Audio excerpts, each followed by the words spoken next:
Minecraft Dungeons is the new game from Mojang and was developed by them and Double 11.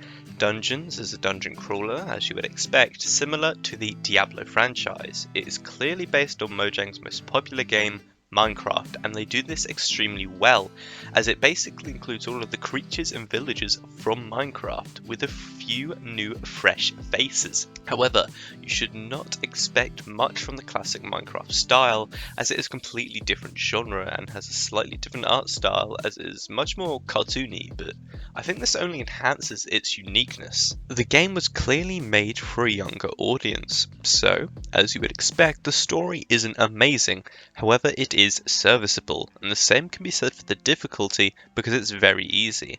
The levels work on a difficulty bar, so you can change it, but to me it just felt like changing it from easy to slightly challenging. When I was playing, I never died and never even came close to it, so as a result, I had to handicap myself in various ways to make it harder, but nothing seemed to work. This certainly isn't helped by the infinite health potion, and I only found it challenging when I was doing a dungeon on hard, but don't let that stop you from playing though, because it's still lots of fun, definitely when you have a few friends with you. As this game is co-op, you can tackle it with up to 4 of your friends. Thankfully, Mojang added a dying feature that everyone actually loves, couch co-op, or split screen as it is more commonly known. This lets you play with your friends or family that come over. Now, I know that doesn't sound like much, but it's always a fantastic feature to have. In Minecraft Dungeons, you are given a little golden indicator to tell you the main way to go, but you don't have to follow that as the levels are big and have tons of places to explore. You're also given a map that you can activate and deactivate at will, but it just shows you a white outline of the whole level, so you can see where you have been and where you can still go. And it also shows you icons for things you missed, such as chests or pickups. All the levels are, from what I can tell, randomly generated, and they have a good mix of mobs, mini bosses, and sometimes big bosses in certain levels. Now, unlike other games in the genre, there are no classes. This allows you to get creative with your character and not be locked out of gear and abilities, so everything is at your disposal when you find it, that is. And all the gear can be upgraded by using enchantment points, which you can get when you level up, but don't think you need to save up for a really rare piece of gear, because when you recycle that piece of gear, you get the points back, so you can then invest it in the new piece of gear you've just found. This is a blessing because you don't have to worry about picking the right bow or sword to upgrade anymore.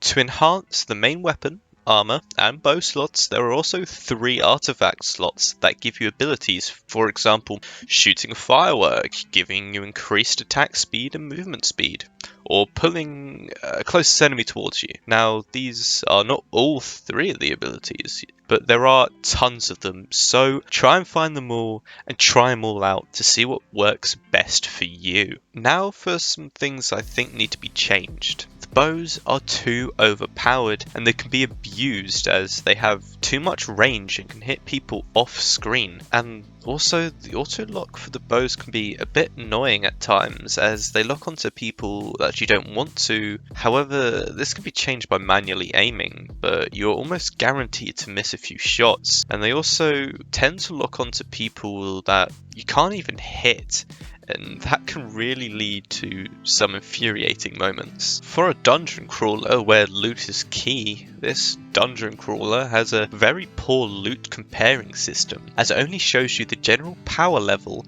or armor level and nothing else, as loot has attributes that you can't compare. For example, a piece of armor can give you 33 health but has a worse armor rating, but the one that you have just found gives you 23 health but has a better armor rating. But to be fair, this example is quite simple, but it does get worse when you have different attributes that aren't the same, and you just have to try and remember what is on each piece of gear, constantly flipping back and forth to what you have equipped and to what is in your backpack space. Another annoying thing is that the attack button is the same as the pickup button, so in the heat of battle you might pick up some arrows or a health item that your friend needs. This can be really frustrating sometimes, and the dodge is bad, just bad.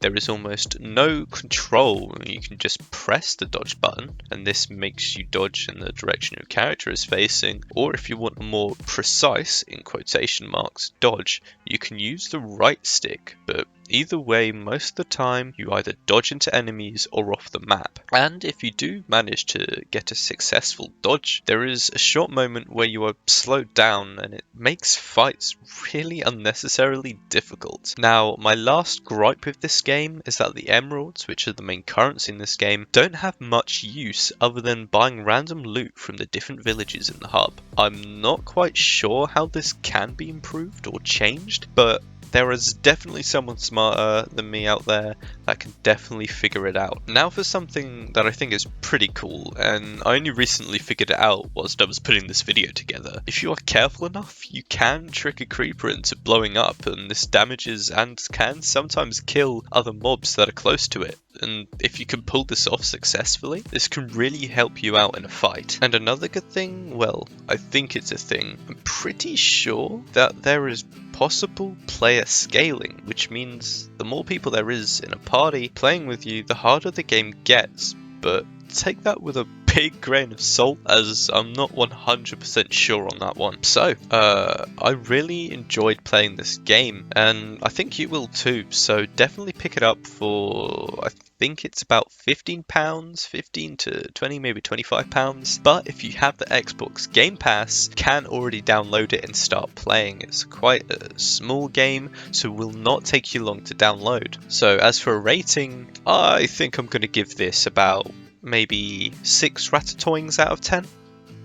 Yeah, that seems right.